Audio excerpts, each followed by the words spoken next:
I had this crazy way of rebelling against my father when I was young. Whatever my dad would tell me, I would just say opo, but behind his back, I would do the complete opposite.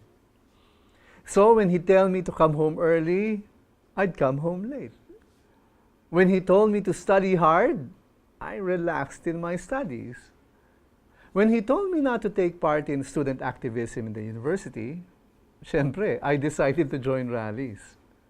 When he told me to take up law, I got involved in the theater instead. I turned out okay, I guess, in spite of my rebelliousness. But now that I'm much older and thinking about the opportunities I missed because of my rebelliousness, I realize I could have done much better in college. And it was quite possible that I could have become a lawyer had I obeyed my father. Who knows? Knowing what I know now, I urge young people, you who are viewing this video, those of you who are still under the authority of your parents, obey your dad. The Apostle Paul gives the same advice. In his letter to the Ephesians, he said, "Children, obey your parents in the Lord, for this is right. Honor your father and mother. This is the first commandment with a promise, that it may go well with you, and that you may live long in the land." There is an inherent hierarchy in society that has been instituted by God. God has given certain people authority over another. And one of the most basic authority relationships willed by God for human society is the authority of fathers over their children. And under this relationship, children are to obey their parents. And yes, that includes their fathers. You know the reason why?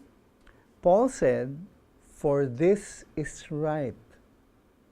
This is what is aligned to the righteous will of God. Ito ang tama. Ganun kasimple. Pero siyempre, may qualifications. A father cannot compel his children to commit sin. A father cannot force his children to commit a crime. Woe unto a father who forces his children to violate the will of God.